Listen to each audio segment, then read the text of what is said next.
안녕하세요, 여러분. 정보처리 기사 실기 2 문혜영 교수입니다. 우리가 정보처리 기사 실기 1에 이어서 계속해서 진행을 할 거고, 먼저 화면 설계부터 진행하도록 하겠습니다. 자, 유저 인터페이스다라는 용어가 있습니다. 유저 인터페이스, 유저 인터페이스다. 유저다라는 것은 이제 사용자가 되는 거죠. 그래서 이 유저 인터페이스란 무슨 뜻일까? 사용자와 시스템 간의 상호작용이 원활하게 이루어지도록 하는 거예요. 예를 들어서 우리가 마우스로 바탕화면에 있는 아이콘을 클릭하면 선택이 되는 거고, 더블 클릭하면 프로그램이 실행되는 거죠. 한 번 클릭하면 뭐, 두 번 클릭하면 뭐, 이렇게 약속이 되어 있는 거고, 내가 한 번 클릭했는지, 두 번 클릭했는지 시스템이 알아먹어서 해당된 일을 수행하게 하는 거죠. 그래서 상호작용이 원활하게 이루어지도록 도와주는 장치, 소프트웨어를 말합니다. 자, 초기에는 단순히 사용자와 컴퓨터 간의 상호작용에만 국한이 됐는데 점차 정보 내용을 전달하기 위한 표현 방법으로 변경되어 가고 있고요.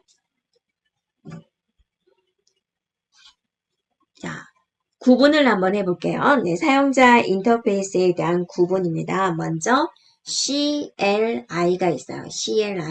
CLI다라는 것은 커맨드 라인 인터페이스예요. 자, 커맨드 라인 인터페이스다. 그러면 내가 명령어를 모두 뭘로 이루어지냐면 텍스트로 입력을 하게 돼요. 그래서 명령과 출력이 텍스트 형태로 이루어지는 인터페이스를 말을 하고요. 키보드로 명령어를 다 치는 거죠. 그 다음에 GUI다. 그래픽 유저 인터페이스예요. 여기에 즉 이제 윈도우즈의 아이콘이 나오는 거죠. 아이콘을 클릭 또는 메뉴를 마우스로 클릭하면 이제 소통이 되는 그런 방식이 되는 거고, 그 다음에 이제 NUI가 있습니다. N은 이제 Natural User Interface다. 그래가지고 사용자들의 말, 또 행동, 이거를 가지고 기기를 조작하는 거예요. 그래서 뭐 카메라 해줘 그러면 찰칵 해줘 그러면 사진 찍어주고, 행동이라는 것은 우리가 이제 공중에다가 손을 오른쪽으로 딱 움직이면은 뭐 화면이 넘어간다든지 그런 것들을 말을 합니다. 그래서 이런 이제 인터페이스가 있고요. 사용자 인터페이스에 대한 기본 원칙입니다. 먼저 직관성이에요. 직관성이다라는 것은 누구나 이해하고 사용할 수 있어야 된다. 누구나 이해할 수 있어야 된다. 유효성입니다. 사용자의 목적을 정확하고 완벽하게 달성을 해야 됩니다. 더블 클릭하면 프로그램이 실행이 된다. 그게 정확하게 이루어져야 되겠고, 학습성입니다. 누구나 쉽게 배우고 학습한다고 우리가 공부하잖아요. 누구나 쉽게 배우고 또 익힐 수 있어야 된다. 직관성은 뭐였어요? 누구나 쉽게 이해하고 사용할 수 있어야 된다. 라는 거고, 학습성은 누구나 쉽게 배우고 익힐 수 있어야 된다. 자, 유연성입니다. 사용자의 요구사항을 최대한 수용하고 실수를 최소화해야 된다. 라는 원칙이 있습니다. 자, 이런 사용자 인터페이스를 이제 설계 도구가 있습니다. 그래서 유저 인터페이스에 대한 화면 구조, 화면 배치 이런 것들을 설계할 때 사용되는 도구가 있는데요. 먼저 와이어프레임이 있습니다. 이거는 이제 어떤 거냐면 우리가 이제 보통 얘는 이제 뼈대를 완성한다 그래가지고 개발을 할 때 초기에 제작하는 겁니다. 그래서 페이지에 대한 개략적인 레이아웃 또 UI 요소 이런 이제 전반적인 뼈대를 완성해가는 설계하는 이런 단계다라는 거고요. 이런 단계에서 사용되는 것이고요. 그 다음에 mockup이라고 있습니다. mockup은 자, 이거는 뭐냐면 와이어프레임보다는 좀 더 실제 화면과 유사하게 만드는 정적 형태의 모형이 되겠습니다. 그래서 시각적으로 이렇게 하겠다라는 것이 실제로 구현되지는 않습니다. 자, 스토리보드다라는 것은 이제 무엇이냐면 자, 상단이나 우측에다는 제목을 쓰고요. 제목 또는 작성자를 입력을 하고 좌측에는 이제 UI 화면이고 우측에는 디스크립션을 기입을 해서 좀 더 자세하게 들어가는 거죠. 그래서 이 와이어프레임에다가 컨텐츠에 대한 설명, 또 페이지 간 이동 이런 것들을 이제 추가한 것이고요. 그 다음에 프로토타입이다. 그러면 와이어프레임이나 스토리보드에다가 실제 구현된 것처럼 테스트가 가능하도록 만들어진 동적인 형태의 유형이 되겠습니다. 그래서 사용자가 이걸 테스트해보거나 또는 작업 간 작업이 잘 넘어가는지 작업 간 서비스 이해를 위해서 작성되는 샘플이 되고요. 그 다음에 유즈 케이스가 있습니다. 사용자가 원하는 목표를 달성하기 위해서 수행할 내용적인 것을 기술을 합니다. 네. 그래서 사용자의 요구사항은 항상 빠르게 파악을 해줘야 되겠고요. 시스템에 그러한 것을 가지고 시스템 프로젝트 초기에 시스템의 기능적인 요구를 결정을 하고 또 그 결과를 문서화할 수 있습니다. 자, 여기서 우리가 기억을 할 것은 무엇이냐면 기획 단계 초기에 제작하는 게 뭐가 있어요? 와이어프레임이 있죠. 그 다음에 기본 원칙. 네. 그래서 굉장히 우리가 이제 공부할 게 많은데 핵심적인 부분만 이렇게 넣어 놓았습니다. 기본 원칙 4가지에 대해서 살펴보고 구분 이것들에 대한 각각의 특징 이거를 중점적으로 공부하면 되겠고요. 자, 문제 풀어볼까요? 사용자와 시스템 간의 상호작용이다. 자, 사용자와 시스템 간의 상호작용이 원활하게 이루어지도록 도와주는 장치나 소프트웨어다. 초기에는 단순히 사용자와 컴퓨터 간의 상호작용에만 국한이 되었는데 점차적으로 정보 내용을 전달하기 위한 표현 방법으로 변경되었다. 자, 이것에 맞는 용어는 무엇인가요? 바로 유저 인터페이스, 사용자 인터페이스라고 하죠. UI 표준 및 지침입니다. UI 표준이다, 지침이다. 이런 것들을 토대로 해서 웹사이트 개발을 할 때 웹 표준에 맞췄는지, 웹 접근성, 웹 호환성 이런 것들이 고려됐는지 확인하는 것이고요. 그러면 UI 표준이다라는 것은 무엇이냐? 표준이다라고 하면은 전체 시스템에 포함된 모든 UI에 공통적으로 적용될 내용입니다. 그래서 화면 구성이라든지 화면 이동이라든지 이런 것들이 포함이 되는 것이고요. 자, 그 다음에 UI 지침입니다. UI 지침이다라는 것은 무엇이냐면 어떤 UI의 요구사항이 있을 거고 구현을 할 때 제약사항 등이 있을 것이고 이렇게 UI를 개발을 하면서 꼭 지켜야 될 공통적인 조건이 있어요. 네, 그래서 공통적으로 적용할 내용은 우리가 UI 표준이다라고 하고 공통적으로 지켜야 될 조건이 있습니다. 그거는 우리가 UI 지침이다라고 합니다. 자, 웹에 3요소가 있는데 웹사이트를 개발을 할 때 고려돼야 될 사항이 있는데 3가지를 염두에 두고 있어요. 첫 번째, 웹 표준, 웹 접근성, 웹 호환성인데요. 웹 표준이다라고 하면 웹에서 사용되는 규칙이나 기술을 의미를 합니다. 그래서 웹사이트를 작성을 할 때 우리가 기본적으로 HTML이 있고 또 자바스크립트가 있죠. 이것에 대한 규정입니다. 그래서 이런 웹페이지가 다른 기종에서도 구현되도록 제작하는 기법, 이런 것들을 말을 하고요. 웹 접근성이다. 그러면 어떤 환경에서도 누구라도 웹사이트에서 제공하는 모든 정보를 접근해서 이용할 수 있도록 보장하는 것을 말을 하고요. 웹 호환성이다 라는 것은 하드웨어적이나 또는 소프트웨어적으로 다른 환경에서도 모든 이용자들에게 동등한 서비스를 제공하는 것을 의미합니다. 그래서 웹의 3요소 3가지 기억해 주면 되겠고요. 자, UI 스타일 가이드입니다. 이거는 뭐냐면 개발자나 디자이너들이 UI를 작성을 할 때 기준이 되는 규칙입니다. 그래서 그러면 이제 이 가이드 작성하는 순서는 어떻게 되느냐? 첫 번째, 구동 환경에 대한 정의를 합니다.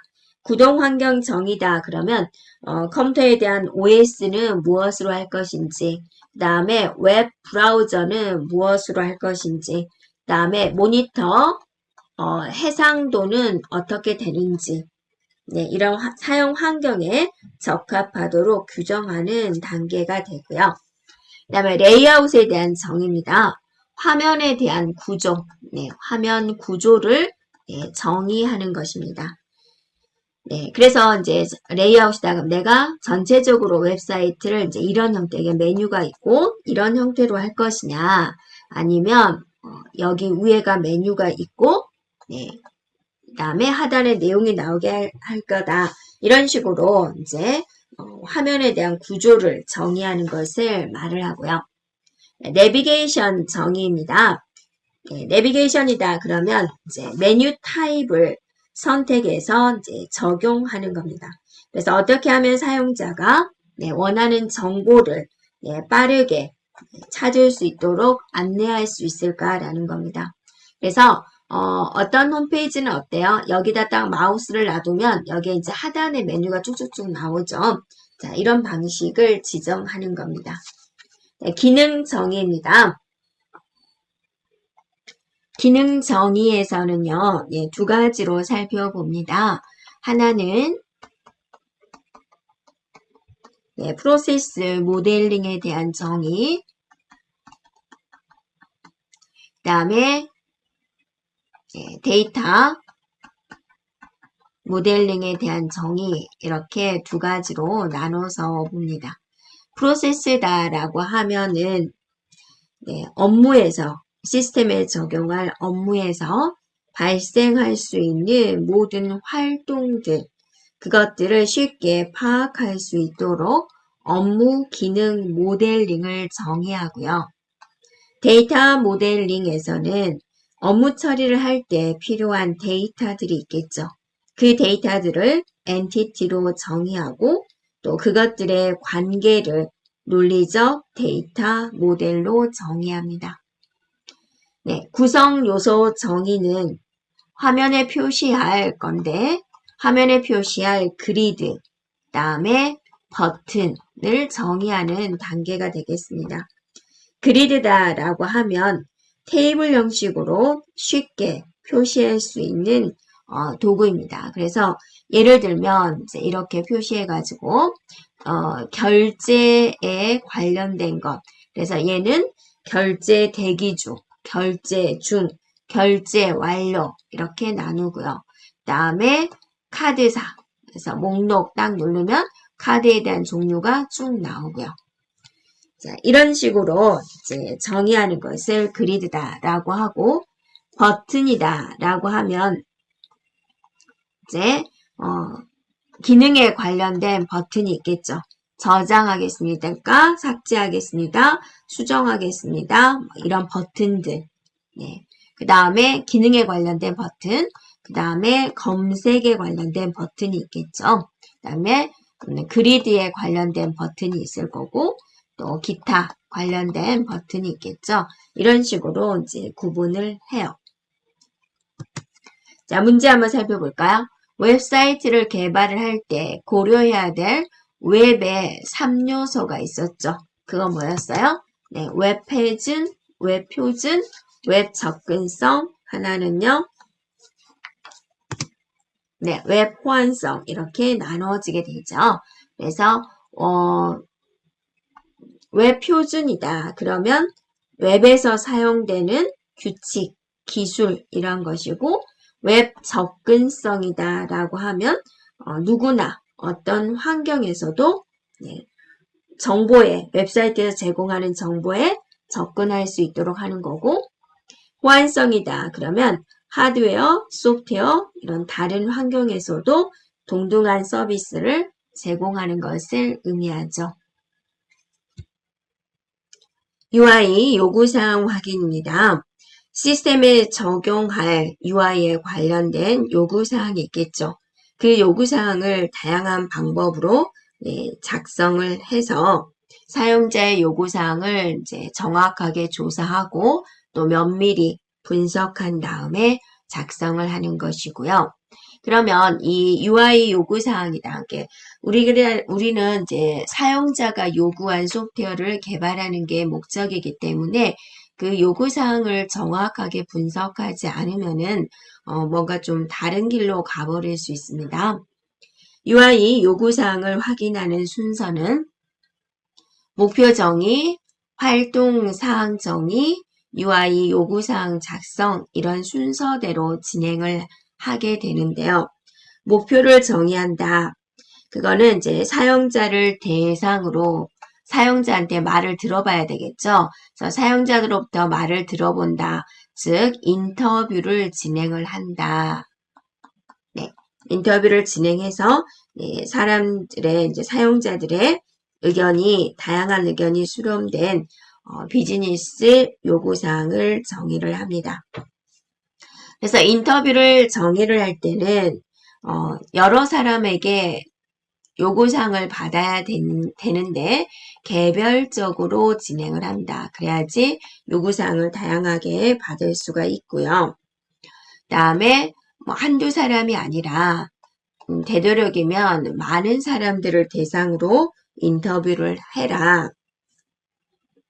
그 다음에 이제 다수의 의견도 중요하지만 소수의 의견도 무시는 하지 마라. 그 다음에 인터뷰는 1시간 넘지 않도록 진행을 해라.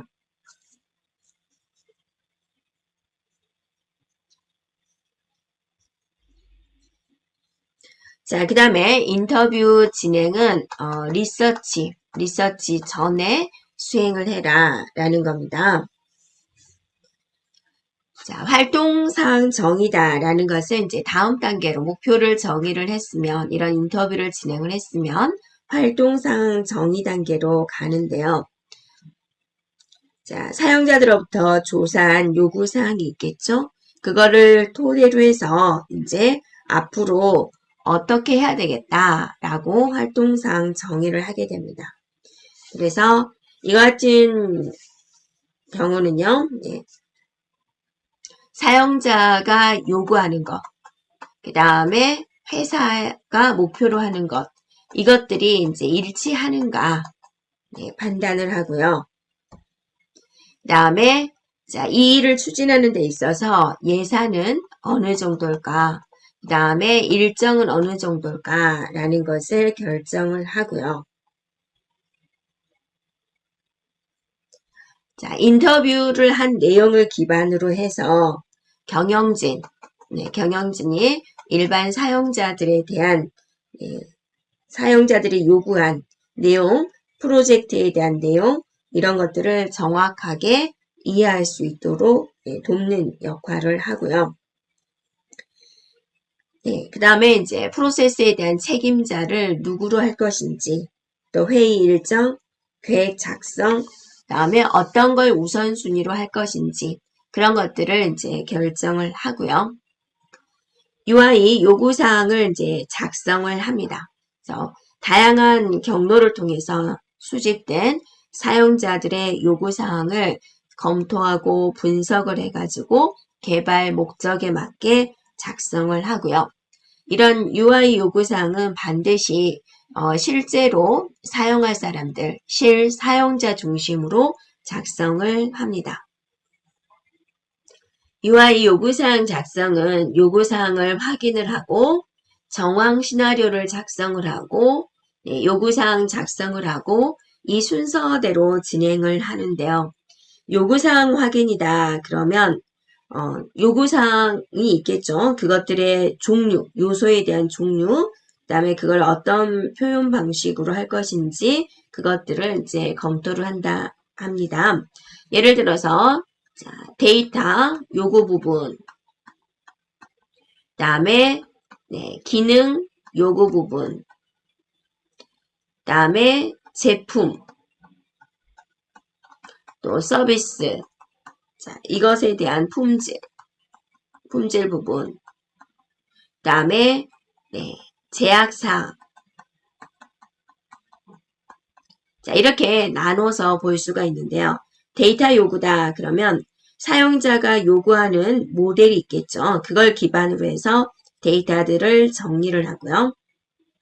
그 다음에 기능 요구다라는 것은 무엇을 실행을 해야 되느냐. 사용자가 요구한 그 목적을 달성하기 위해서 무엇을 실행해야 하는지 그것들을 이제 설명을 하고요. 제품 서비스 품질 부분은 제품에 대한 품질, 서비스, 여기다가 이제 감성적인 품질까지 고려해서 작성을 하고요. 제약사항이다. 그러면 제품 완료되기 위해서 전체적인 비용, 또 시스템 준수에 필요한 규제, 이런 것들이 이제 포함이 됩니다. 정황 시나리오라는 것이 무엇이냐면 이야기 형식으로 표현한 거예요. 그래서 사용자가 요구사항이 있었을 때 그거를 해결하기 위해서 그 수행하는 과정을 이야기 형식으로 표현한 것을 정황 시나리오다라고 합니다. 이 정황 시나리오는 어떠세요? 여러분이 요구사항 정의에서 사용되는 초기에 사용되는 시나리오가 되겠죠. 그래서 목표를 달성하기 위해서 수행하는 방법을 이야기 방식으로 순차적으로 나타낸 것입니다. 사용자가 주로 사용하는 기능 위주로 작성을 해야 되고 이것과 함께 발생되는 기능들은 하나의 시나리오에 통합되어서 표현을 하고요. 이 작성된 시나리오는 경험이 풍부한 전문가들에게 검토를 의뢰합니다. 자, 이렇게 이야기 방식으로 꾸며진 정황 시나리오를 이제 하나하나씩 표현을 하는 게 이제 요구사항 작성이 됩니다. 그래서 스토리 방식으로 막 하는 것을 이 상황을 이제 판단하는 거죠. 문자를 입력할 수 있어야 된다. 메시지 리스트를 확인할 수 있어야 된다. 핸드폰으로 구현이 가능해야 된다.